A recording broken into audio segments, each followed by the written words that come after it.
Hello friends, here I am. I think this is the fourth video lecture on the chapter matrices, and in this video also we are going to discuss about multiplication of matrices, but in this case we are going to be discussing about a property of matrix, multiplication of matrix, which actually is quite similar to the one with the real numbers. If you remember this identity, A into B into C is equal to A into B into C.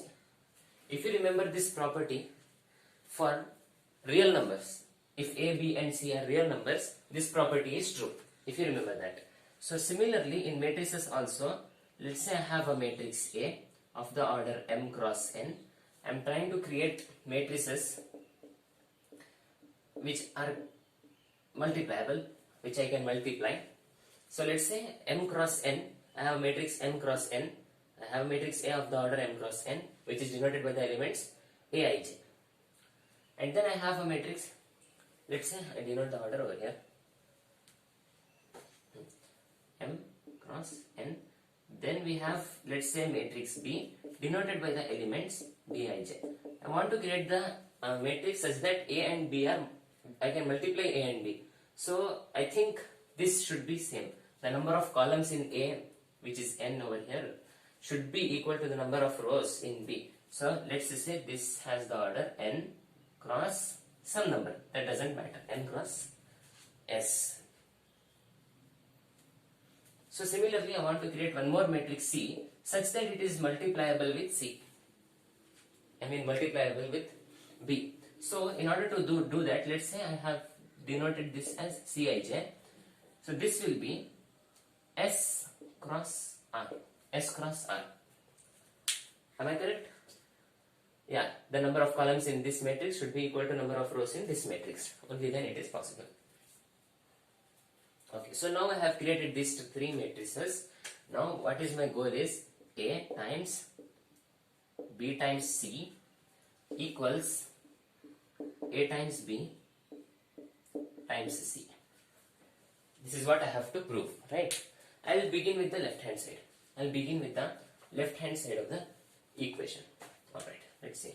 Let's say I have A times B times C equal to, now what is matrix A? It is Aij,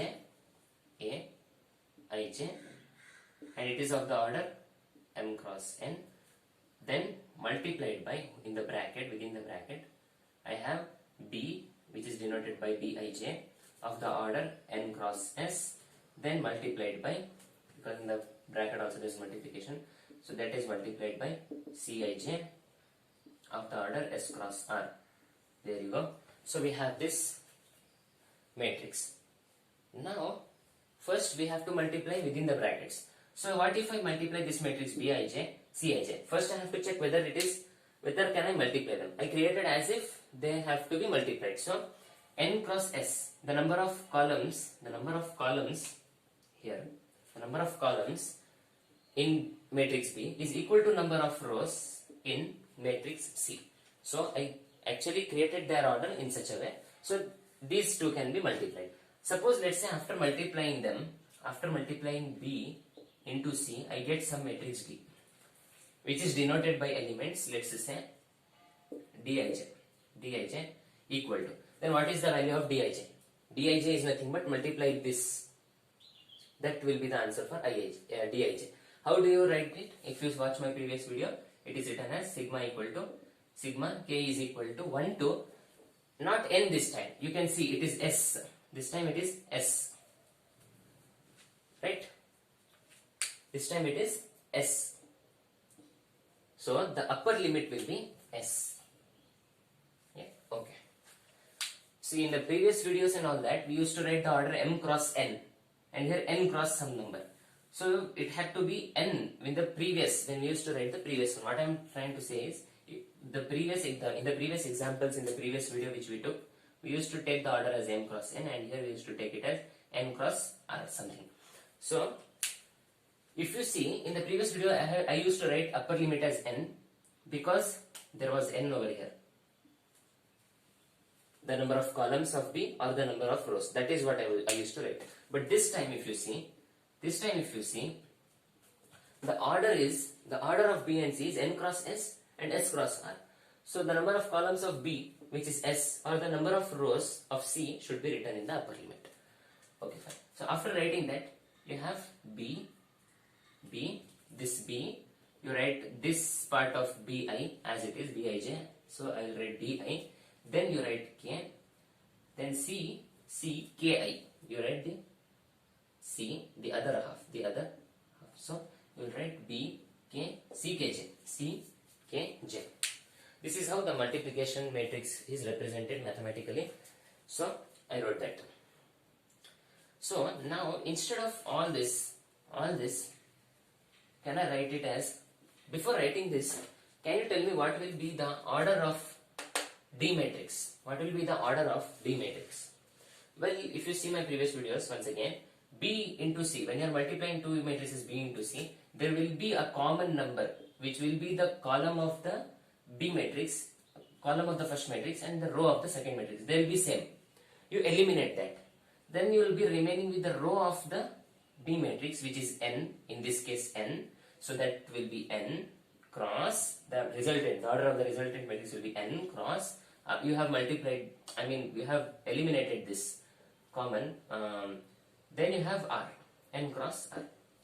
You didn't write this because they are common, not only because of that, but when you perform actual multiplication, that is how you will get. So you don't have to write the number of columns of B or the number of rows of, or you can say you don't have to write this upper limit which you have written here, Dij.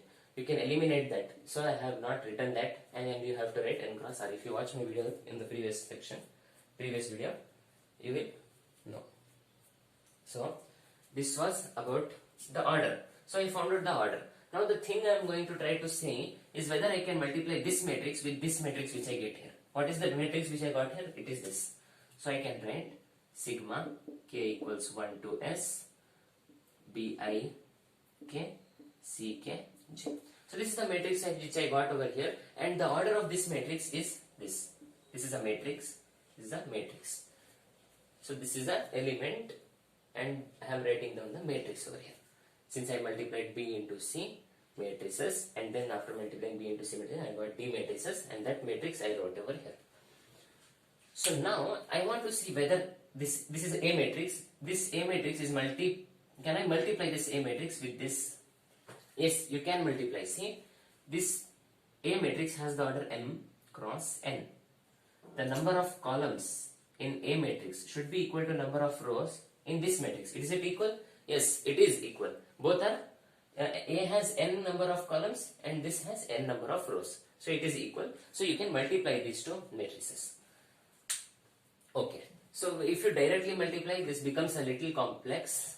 So let's say, instead of writing this entire thing, I write, I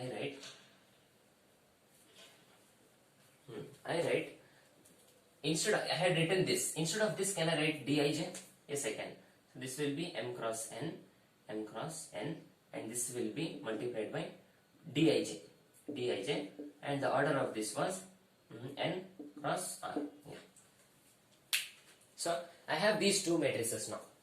Instead of writing that entire thing, I wrote this much. So you know how to multiply these two. So let's say A times B times C is equal to, how do you multiply these two? Well, you know, this will be sigma once again. Since I have already used K over here, I'll use some other variable. It can be anything. Let's say I use T equals 1 to now what will be the upper limit? As I told you, the upper limit will be the column of A matrix and the row of the other matrix on the right hand side. This common, which has to be common for the multiplication of two matrices, that will be the upper limit. So it will be n. So it will be n. So I wrote T is equal to 1 to n. Okay. So that's done. Now what will be the interior values? It will be A, I, T. This time it is T. A, I, T times D, T, J. Yeah. So D, T, J. So this will be the value we will be getting. This, or let's say this will be the matrix which we will be getting after multiplying these two. Understood up to here? See, now what will be the value of dtj? See, I know dij. I know dij. Now what will be the value of dtj? Very simple. We have in the place of I, we have t. I'll replace it. In the place of I have t over there. T. So then everywhere in the place of I can replace t. So this becomes, you have to see if it is visible. Yeah. So you can see I have b I k. So instead of I have to replace t. So I can write b t k. B t k. So I can write b t k. So that's all. So now instead of dtj, I can write that entire thing back. It's called as unsubstitution. So k equals 1 to s. K equal to 1 to s. I have, what is that? b t k, b t k, c k j. I have that value. Yes, can I substitute it like that? Yes, I can. See, this is the value which I have. Okay.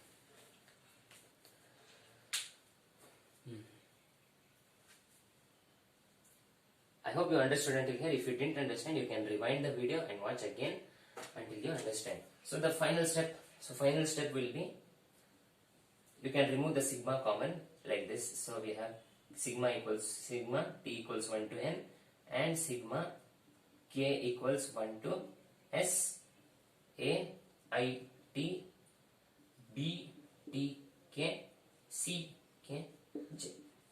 This is the final value which we get. So the working out is not important. I'll erase them. I'll write the final result in order to compare the left hand side and right hand side. Let's see, what did I get for a times b plus c? We did it a times b plus b times c. So the answer we got was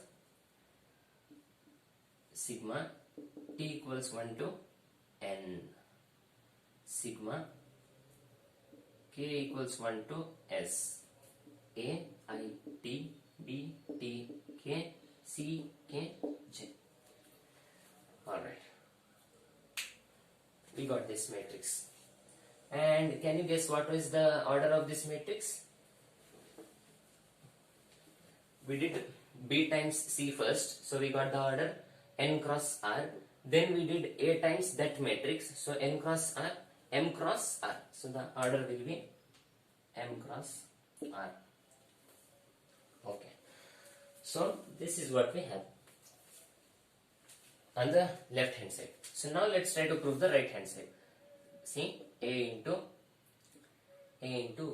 b plus c, a into bc, a into b, ab into c, or anything. So this is the right hand side. Now we have to go through the same kind of steps. So since it's the same kind of steps, I'll go through a bit fast. So you can pause the video and if you can check if you want to. So what you have to do first, within the bracket, let me write it as the round bracket. So I have a round bracket. I have a. What is the element a? So it is aij. I have aij. Then I have b, the matrix b being multiplied, bij. I have these two matrices, and outside the bracket I have cij. So this will be, how do you multiply aij and bij? When you multiply, you will get sigma k equals 1 to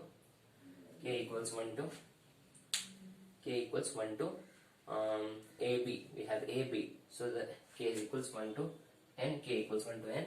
So aik, I have aik b k j. That will be the answer. So this whole multiplied by cij. So there we have one more thing. Then just like how I did for dtj, if you substitute and then unsubstitute again, I think you will get a times b times c. You will get, I have to multiply these two now. The orders, don't worry about the orders. They are just perfect in the entire calculation. So when you multiply these two, you will get summation t equals 1 to since k equals to 1 to n, we have k equals 1 to n. I'll have t, I'll have t equals 1 to s. T equals 1 to s because we are multiplying this. The order of this matrix will be m cross s and s cross s. So it will be 1 to s. Alright, so then we have, so we will have sigma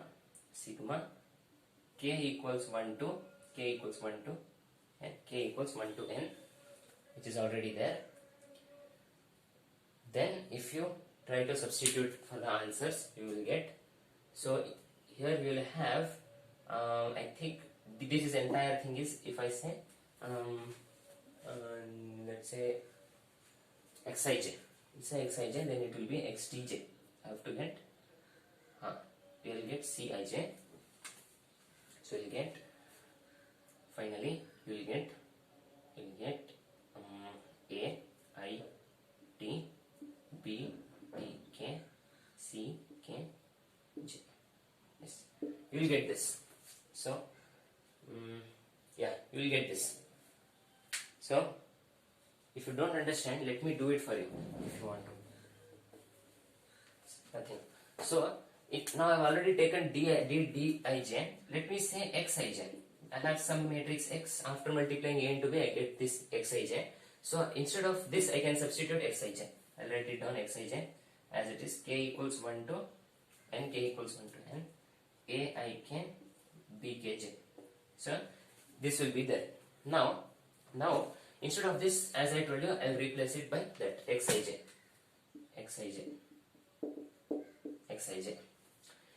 Now I can remove these brackets also.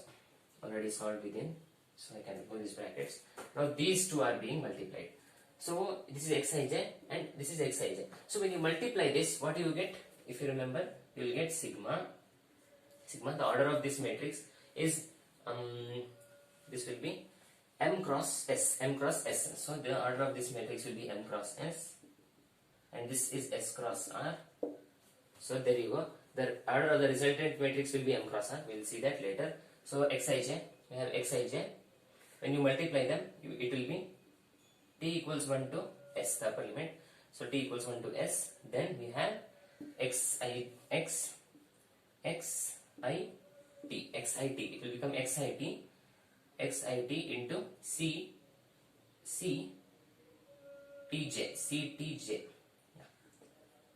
It will become this matrix. We have this matrix now. Now when you unsubstitute this value, okay,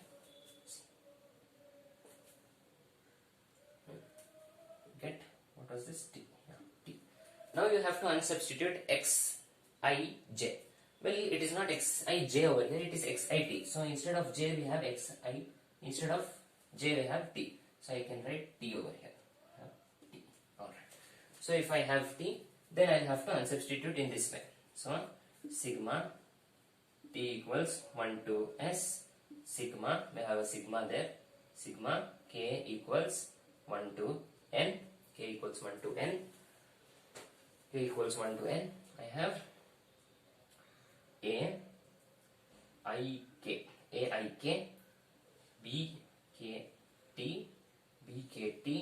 and then I have ctj remaining from here. Okay, well, it's not yet solved over here, so it will be something like this. See, now what you have to do is, since we have t, the limit is from t is equal to 1 to s, but here you have t is equal to 1 to n. So I have to shuffle that.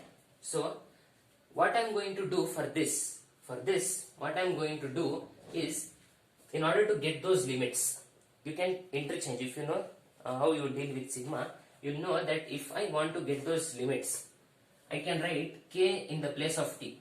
So in the place of t, I'll write k.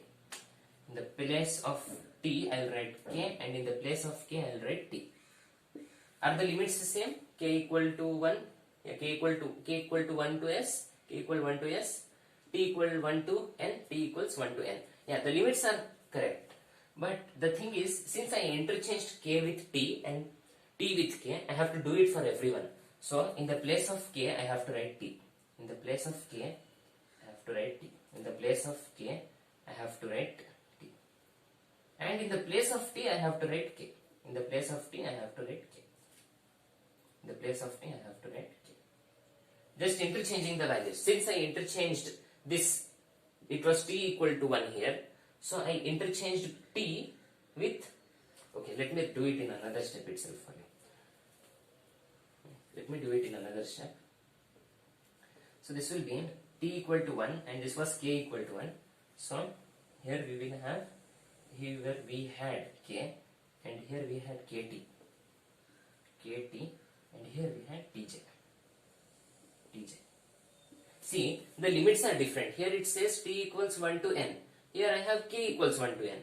So in order to get t equals 1 to n and k equals 1 to s, so in order to get that limit, what I will do is replace all the t's with k's and replace all the k's with t's. See, what I am doing is sigma k equal 1 to s. Now I got k equals 1 to s, just like in the other one. So then here t equals 1 to n. T equals 1 to n. Now since I interchanged these, in the place of t I wrote k, in the place of k I wrote t. So here also I have to do the same. I write a, I, in the place of k I have to write t, in the place of k I have to write t, and in the place of t I have to write k. And here I have, in the place of t, once again I have to write k and j. And what will be the order of this matrix? The order of this matrix will be m cross r. Now check whether these two equations, let's call this equation 1 and let's say this is equation 2. This is equation 2. So if you check equation 1 and 2, the right hand sides are exactly equal. AIT, BTK, CKJ, CKJ, limits t equals 1 to n, t equals 1 to n, k equals 1 to s, k equals 1 to s. That's it. So by using the axiom, we can say that since the right hand sides are equal, the left hand sides will also be equal. Then hence proved a into b plus b into c is equal to a into b times c. So that's it, friends. A times b times c equals a times b times c. So this was one property we saw. Well, now there is one more property I will be doing in this video. And what is the property? So the property is quite similar to the, well, it's not exactly a property, but let's take a look. See, let's say alpha and beta are two scalars whose product is equal to 0. Whose product is equal to 0. What does this mean? What does this tell us about alpha or beta? This tells us that either alpha is equal to 0 or we have beta equals to 0. We already know this about real numbers. Either of them has to be 0 if their product is 0. So does this hold for matrices? Well, that is what we are going to look at. Well, now let's see for matrices. Suppose let's say I have two matrices, matrix A equal to, let's say I have two matrices being multiplied, A into B, whose answer turns out to be a null matrix. A null matrix. You know what is a null matrix? Okay? I have two matrices A and B. I multiply them and their order turns out to be, their resultant turns out to be a 0 matrix or a null matrix. Now what does this tell us? Is it like the real numbers? Does this mean that A is a null matrix? A is a null matrix? Or does it tell us that D is a null matrix, just like the real numbers? When we did alpha times beta, two scalars being multiplied to get 0, that means either alpha is 0 or beta is 0. Does this hold true for matrices? When we are multiplying two matrices and the answer is a null matrix. Null matrix, in the first video you can of matrices you can see that. So null matrix. So if this condition is satisfied, then does it mean that either A is equal to null matrix or B is equal to null matrix? Well, it turns out no. It's not necessary that A is also has to be a null matrix and B also has to be a null matrix. It's not at all like the real numbers.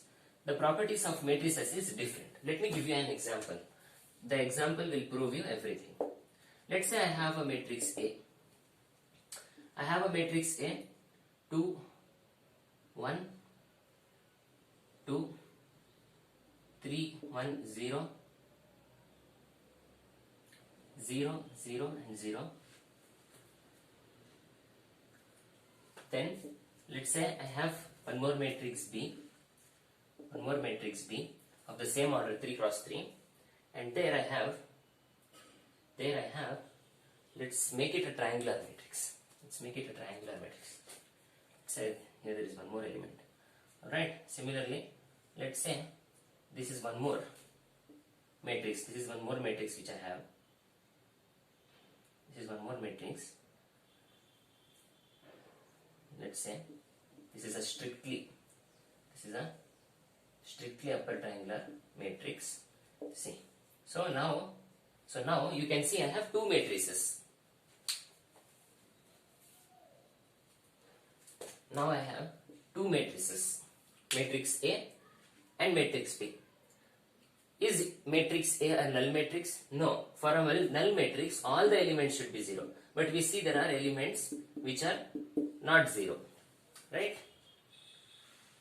Yes. So, then we have matrix B. Here also we see that it has elements, but it is not a null matrix. Now let's see what will be the answer. Let's see A into B. What will be A into B? Let's see. 2, 1, 2, 1, 2, 3, 1, 0, 1, 0, 0. Multiplied by this matrix. 0, 0, 0, 0, 0, 0, 1. So, both are non-zero matrices, but when we multiply, let's see what will happen. Let's see, the first element turns out to be 0. Then, here the second element also turns out to be 0, and all the three elements turns out to be 0. Then we take the second column, place here and multiply. We will get 0, 0. Let's say this is also 0. Let's say this element over here is 0. Now let's see. Okay, we'll get. We were done with this row. Now we are keeping this row. When we keep it over here, we multiply. Get 0, 0 and 0. We'll get 0. All the elements will be 0. So all the three elements are 0. Similarly, if we go on ahead after keeping these matrices, if I keep this matrix over here now, I mean this column, then we will get 0. Here it will be 0. Here also it will be 0. I think you will get a 0 matrix, a null matrix. You will get a null matrix. Is it correct? You can confirm the multiplication if you want to. Just pause the video. We know how to do multiplication. We just take every column. One at a time. So we place it over here. We multiply. So you multiply this, add, we get 0. Since these are all 0, on multiplication we will get 0. So the entire this will become 0. Similarly, if I keep this row, instead of 0 here, I will get 1. Then 0, 0, 0. Similarly, the entire row will also become 0. Similar for this, you can keep it over here. This will become 2, and now that row will also be equal to 0. Now, what do you observe over here? What do you observe? See, in scalars or in real numbers, alpha times beta equal to 0 means that alpha is equal to 0 or beta is equal to 0. Is it true for real numbers? See, on multiplying two non-zero matrix, A is a non-zero matrix, non-zero matrix. How do I come to a conclusion? For a zero matrix, all the elements should be 0. All the elements should be 0. But you can see in A there are elements. So that means A is a non-zero matrix. Similarly, take a look at B. B also has elements here. Therefore, B is also a non-zero elements. Therefore, the product of two non-zero matrices can also be a zero matrix. So, it doesn't mean that if A matrix into B matrix is equal to 0, it is not necessary that A should be equal to 0, not necessary, or B should be equal to 0 is not necessary. Not necessary at all. Yes, that's it guys. I think two properties for this video done, and the properties of multiplication of matrices, and we are done with them. So in the upcoming video I'll try to come up with row elementary operations and row reduced echelon matrix. So until then friends, keep watching my videos and keep studying, and thank you.